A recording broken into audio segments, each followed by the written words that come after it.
evening, ladies and gentlemen, friends, family, teachers, and administration, honored guests, your fathers, brothers, nephews, cousins, former roommate probably, and of course, the class of 2025. Congratulations to each and every one of you on this great achievement. I'm very grateful to have been granted the honor of speaking tonight, representing this excellent class, and to be given one final opportunity to prove that yes, I am capable of completing an assignment more than 24 hours before the deadline. I would like to start by expressing my appreciation for some key people in my life. First and foremost, my parents and every single one of my family members who have supported and encouraged all my pursuits. I would like to thank all the exceptional educators, faculty members, administration, and school board who set expectations high and pushed us to meet them. And of course, I must thank my brother Ryan for delivering such an exceptional speech at the same podium 2 years ago and setting the bar so unreasonably high for me. Thanks a lot, Ryan. On my first day of senior year back in September, my father, as most parents do, woke me up bright and early, telling me in a ridiculously chipper tone to have a good first day of school. The following morning, before he left for work, he told me to have a good second day. The next morning, a good third day, so on, every single morning as our own little joke, until he reached day 167 this past week. Well, I certainly wasn't there all 167 days this year. I think most of us were probably lucky if we made it to 150. I was shocked by how rapidly this number rose. What had started as a running joke soon morphed into the basis of a revelation for me that time moves at light speed even when we are not paying attention. Each individual day seemed small, insignificant, almost forgettable in the moment, until they soon accumulated into my entire senior year, and I was suddenly facing the end of my high school career when I could have sworn it had just started. I drove to school that final morning feeling that I had somehow taken each of those 167 days.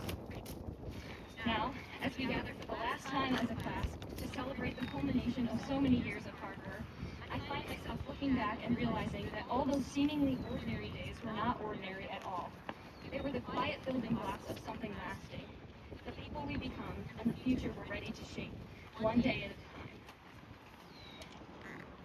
Thanks to the immense range of opportunities offered by this district, many of us have already experienced success in various forms, whether that meant winning a league, district, or regional title, performing at state choral or band festivals, qualifying for international DECA championships, or getting a bill passed at youth and government.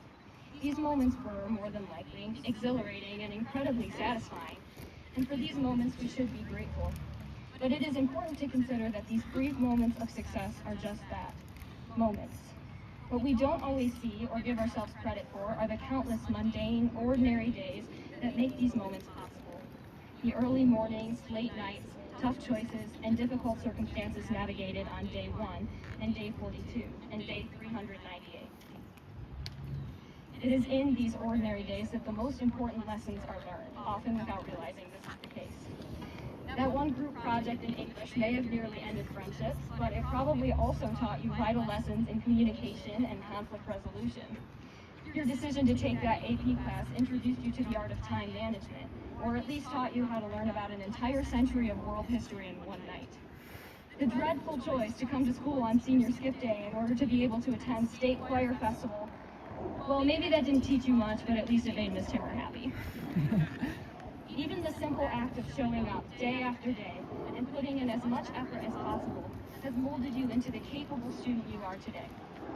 The lessons learned along our path to success truly stay with us longer than any test score, trophy, or certificate. And while these small, quiet moments aren't necessarily the ones that make it into our parents' Facebook posts, they are the foundation of who we become.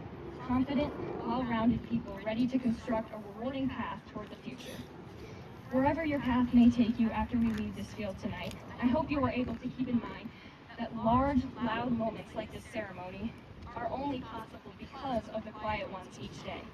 Not just the work we put in toward a specific goal, but the work we do to become the kind of person who can rise to the occasion. So, class of 2025, I implore you, don't wait around for that loud, triumphant moment to seize your opportunity for a successful future. Instead, find success through the choices you make, the things you create, and the people with whom you choose to surround yourself. Learn to recognize subtle changes that indicate success on a smaller scale, and seek out ways to grow and improve yourself each and every ordinary day. Because in the words of author Annie Dillard, how we spend our days is, of course, how we spend our lives.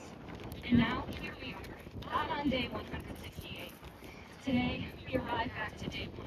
And I say to you now what my dad said to me every morning this year: have a good one. Because the things we choose to do today and tomorrow and the day after that will dictate the remainder of our lives. And it is in these days that we will build our futures, not all at once, but piece by piece, choice by choice, moment by moment. Class of 2025, as we leave here tonight, remember that your future isn't just waiting for you, you're creating it every single day. So make it count.